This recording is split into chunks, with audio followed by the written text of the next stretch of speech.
é interessante, estava pensando aqui na tecnologia, que hoje em dia as coisas estão cada vez menorzinhas, né? Os chips usados, os transistores, as plataformas com, sei lá, bilhões, milhões, bilhões de transistores para cumprir a função, né? Usando os semicondutores para transportar corrente elétrica, né?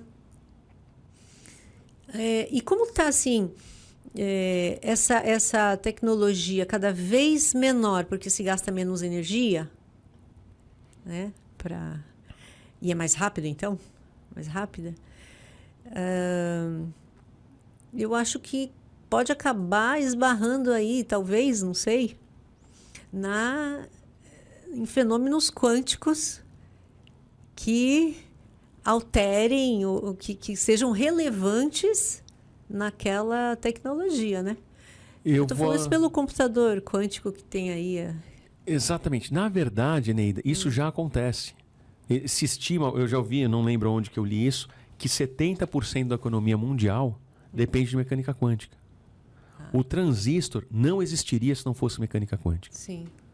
Os semicondutores não existiriam se não fosse mecânica quântica. Sim. O laser não existiria se não fosse mecânica quântica. Então, na verdade, a gente já convive com os efeitos quânticos em toda a nossa tecnologia.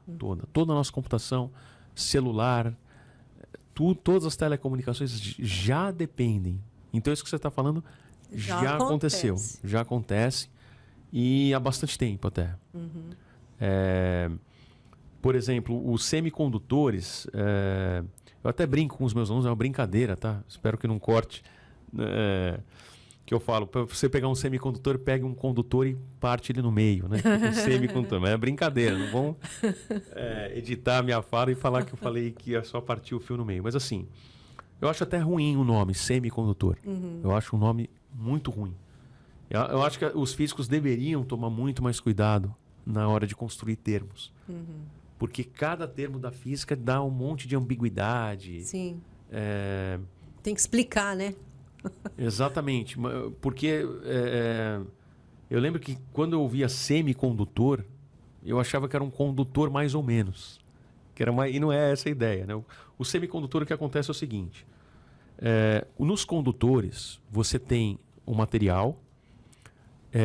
ele tem elétrons com bastante energia que escapam. Vou colocar numa linguagem bem popular, tá? Não vou falar em linguagem técnica. E por favor, digníssima, se eu estiver sendo não didático, vocês me cortam. Então esses elétrons saem do átomo e ficam circulando pelo condutor e nós usamos para transportar corrente elétrica. Sim. Esse é o condutor. No caso do semicondutor, você tem elétrons que, pela física clássica, eles não teriam energia para sair desse átomo. Acontece que, pela mecânica quântica, existe uma probabilidade dele estar nessa região proibida, dele sair. E aí, pela mecânica quântica, tem essa probabilidade. E aí, acaba ocorrendo esses elétrons que vão transportar corrente elétrica, que, pela mecânica clássica, não teriam energia para fazer isso. Entendi. Né? Ou seja, tem uma probabilidade, né? Como o elétron não está bem localizado, tem uma probabilidade dele de escapar de escapar do átomo. Do átomo, né? Onde ele está preso, né? Aí tem alguns detalhes complicados de semicondutor, mas a ideia básica é essa. É um efeito puramente quântico. Tá? Não, pela mecânica clássica, o elétron não teria como fazer essa transição. Então a gente já convive direto. Existem algumas especulações, eu não estou acompanhando como elas estão, se não teriam efeitos quânticos entre neurônios. Mas o que já se viu parece que não é relevante efeito quântico entre neurônios, né?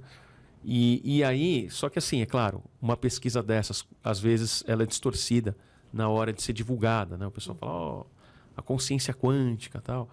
Mas não, algumas pessoas procuram isso. Até hoje, dentro do que eu já li, eu não vi nada apontando que sim, que teriam esses efeitos quânticos. Mas na nossa tecnologia tem muito efeito quântico.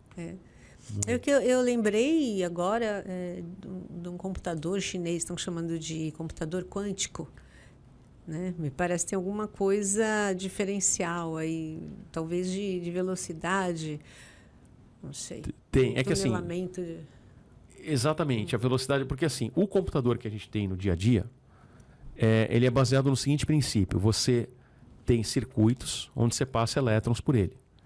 E aí você tem esses circuitos, vamos colocar a fio, eu não sei qual é o termo técnico, ele pode estar aberto ou fechado. Se ele estiver fechado, você associa o número 1, se estiver aberto, você associa o 0. E você armazena informações assim. Tá. Então vamos supor, eu quero armazenar, sei lá, 10 informações. Eu quero catalogar, sei lá, 10 posições de canecas e eu quero armazenar isso no computador. Se eu tiver 4, vou chamar de chave, tá? Se eu tiver 4 chaves dentro de um computador, tiver aberta ou fechada, o que acontece? Aberta ou fechada, 2 informações, aberto ou fechado. E esse aqui é aberto ou fechado, 2. Então eu posso ter, vamos pegar primeiro 2 chaves. Me perdi muito, gente? Não. Vamos pegar 2 chaves. Então tem a possibilidade, os 2 fechados. Não, né, Júlia? A cara da Júlia. Não vale, pode.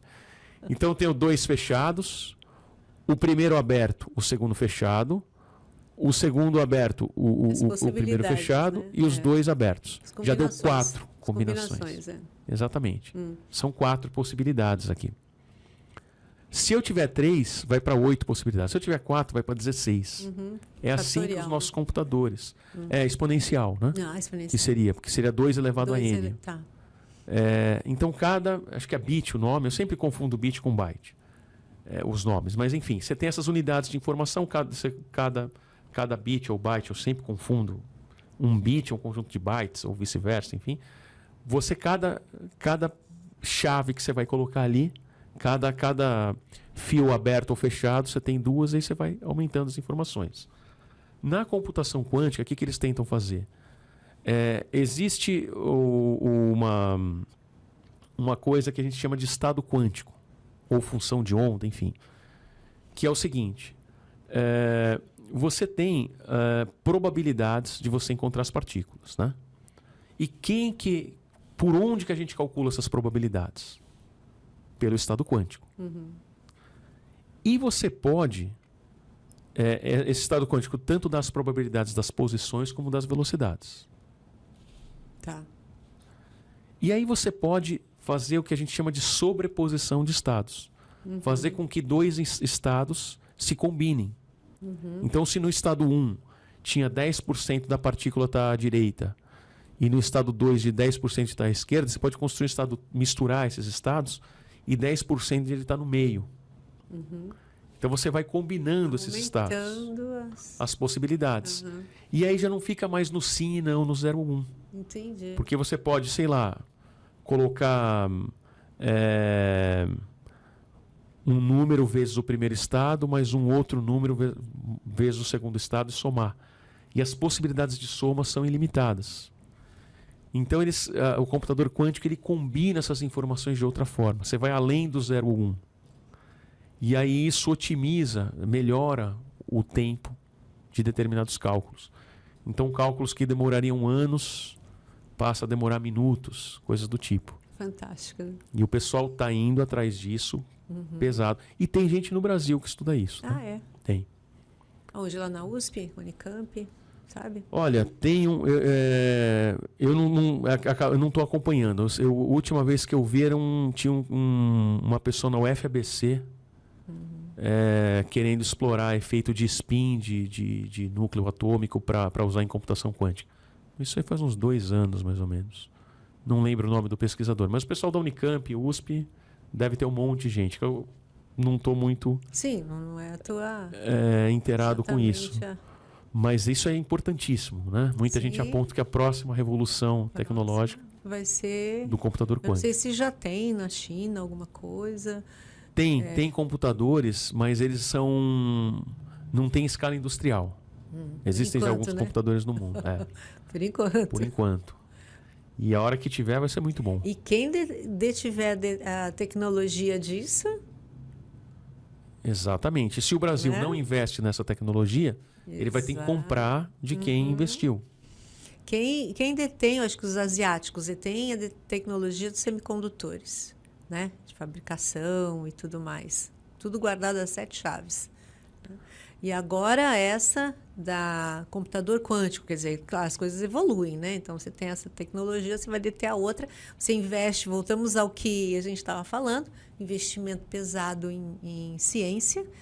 E a ciência não é, a gente volta àquilo, né? Às vezes é uma coisinha de nada que você fala, não, imagina, vou dar um subsídio para isso aqui é tão pequenininho. Não, isso é uma base que vai juntar com outra, e vai dar uma coisa importante, né?